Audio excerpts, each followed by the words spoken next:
ساوند اوف فريدوم 2023 ده فيلم، اولا في قصه صغيره قبل ما احكي عن الفيلم ده. قصه ظريفه جدا خاصه بانتاج وتسويق الفيلم ده، وربما القصه دي ألذ نفسها من قصه الفيلم، لان الفيلم مأساوي وسوداوي ودرامي جدا.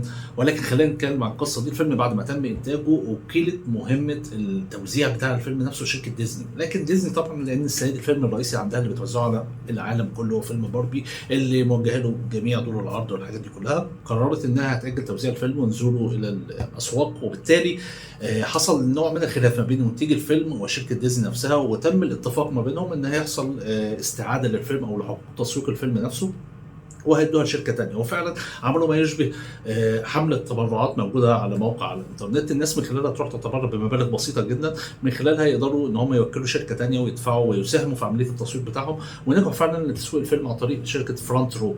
توقيت نزول الفيلم نفسه كان نازل في معجنه، او تحديدا كان نازل مع فيلم توم كروز الاخير ميشن امبوسيبل، وبالتالي ما حدش كان متوقع اي شيء. وكانت المفاجاه ان الفيلم تقريبا الميزانيه بتاعته 14 مليون دولار، بيجيب على مستوى العالم في خلال حوالي الشهرين اللي فاتوا ما يقرب من 180 مليون دولار، في حاله صدمه لاسواق السينما على مستوى العالم وربما لصناعه السينما. وده اللي خلى الفيلم ده تحديدا يتصدر العناوين وعناوين المقالات والاخبار والتحليلات على مواقع المهتمه بالسينما، لان احنا بنتكلم عن حاله فريده في وسط المعجنه اللي شغال في الفتره دي، من فيلم توم كروز لفيلم باربي لفيلم اوبنهايمر. الفيلم ده بيستطيع ان هو يقتنص ما يقرب من 10 امثال الميزانيه بتاعته، ودي ربحيه عاليه جدا جدا جدا.